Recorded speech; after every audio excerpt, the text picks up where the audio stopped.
sapienza is one of the 7 Da Vincian principles, and it is the incorporation of right brain and left brain thinking to create whole brain thinking. It is the balance of art and science, logic and imagination.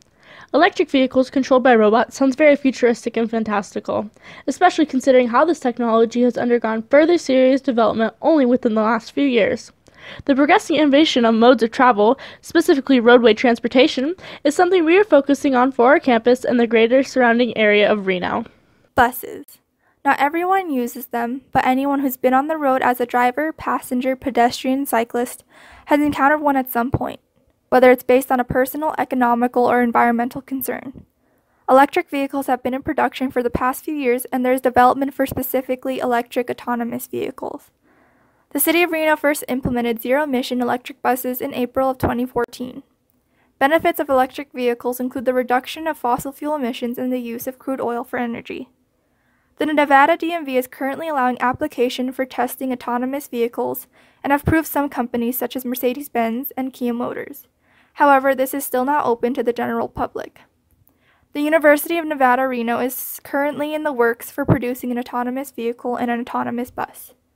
To gather more information on what is being done as well as why the change to electric vehicles is beneficial, we interviewed Richard Kelly with NASIC and John Saville with the environmental programs in the Applied Research Facility at UNR. My name is Richard Kelly. I am the Chief Engineer for the Nevada Advanced Autonomous Systems Innovation Center, NASIC. Essentially, it's the applied robotics group on campus.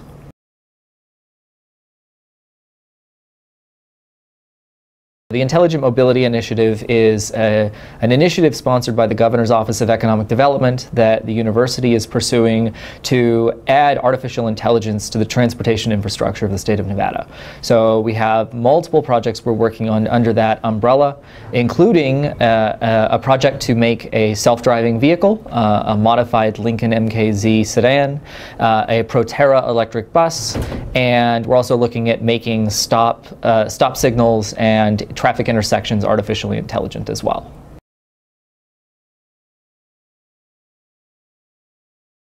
So there are a couple of reasons that Reno is an ideal place to test autonomous vehicles. We are a city that's not too big, not too small. We're really just right in terms of size and traffic complexity, so that's one reason.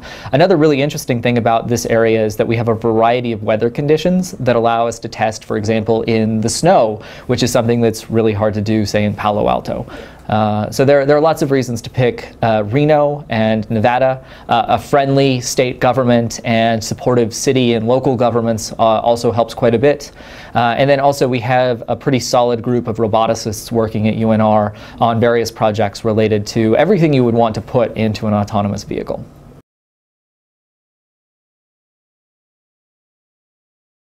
Yeah, we could absolutely implement something that would allow a shuttle for the university to drive autonomously.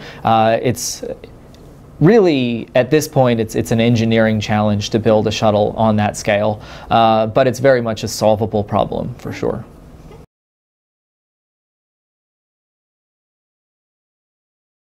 So I think in general, autonomous vehicles are going to make the world a dramatically safer place. I think that intelligent infrastructure, for example, adding advanced sensors and artificial intelligence to intersections is going to make the roads safer, not just for vehicles, but also for other road users, bicyclists, pedestrians, etc. Right now, an intersection really can't detect a bicyclist, for example, but the sensors that we're installing on Virginia Street can, and we can use that information to make things safer for everyone. And so really safety is the big goal and big vision that we have here. Efficiency is another one though. If all of the vehicles are intelligent and are talking to each other and to the infrastructure, you can get where you want to go much, much faster. You don't have that frustration of waiting in traffic. Traffic in Reno isn't really that bad, but as we grow, it could become bad.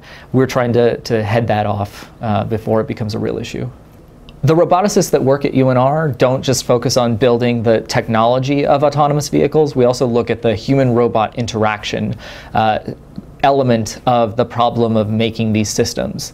So we're looking at ways that we can help people understand that these vehicles when we deploy them on the roads, really are safer than what you're going to see, particularly for a human who's driving at 3 in the morning and maybe tired or not paying attention for other reasons. So we're getting the technology right first, and then once we know that the vehicles are safe, we are working on ways to communicate that to the community.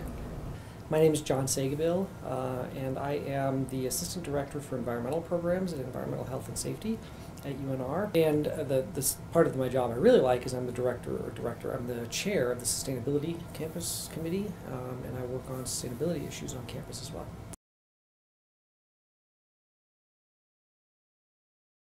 The electrical buses are powered by sources that still pollute. That's true.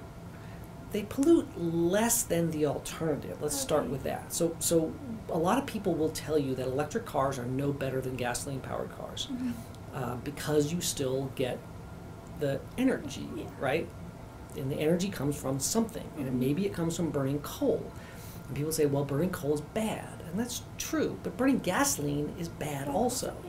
So there's two things you got to consider. One is sort of regional and global issues, and the other is local issues. So by local, I mean if you're standing on the sidewalk and an electric bus zips by, you don't breathe anything in. You don't breathe much in, let me put it that way. Because the bus tires kick up some dust, and but you're not breathing any combustion exhaust from that bus. If a car drives by you, you're breathing combustion exhaust from that car. So on a very immediate, local, like street level issue, that's huge. Don't trivialize that. Electric cars and buses and things like that are more efficient. And here's the catch.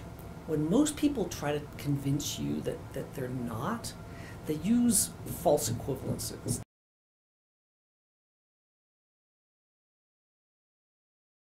What most people who compare electric cars to gasoline cars do is they look at the tailpipe of the gasoline car, and then they do this whole back path for the electric car.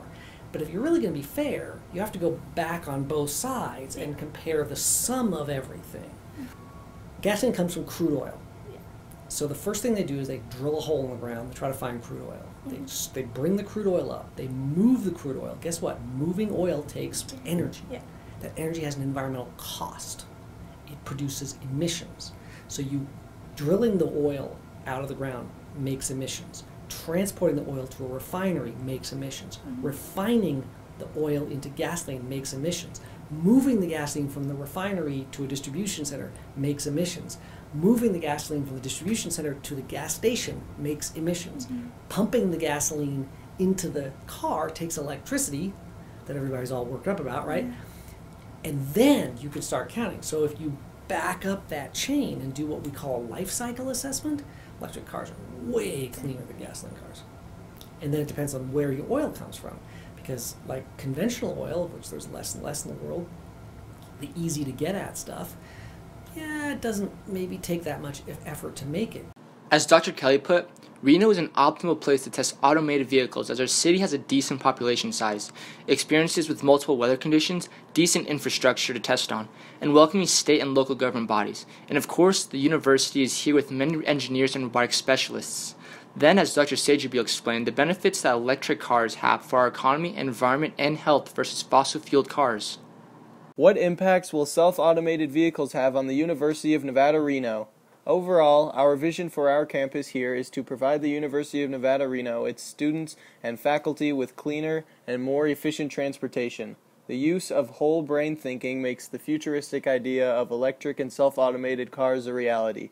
Making the switch to electric vehicles, and in the future automated vehicles when the engineering for them further advances, makes our campus greener and allows for extended hours of service for the shuttle system, ideally 24 hours a day, 7 days a week. This can also open the door to providing transportation to students who live on campus to other destinations, largely possibly allowing them to grocery shop since the current shuttle service that does that only runs a few hours a day once a week. Currently, our campus does not even use the zero-emission electric buses that the Reno RTC does. So, in gaining awareness to promote the switch to cleaner transportation and further possible changes and expansions to our shuttle system on campus, we have a petition on change.org. The link to that can be found on both our Twitter and Facebook page and serve both as ways of contacting us.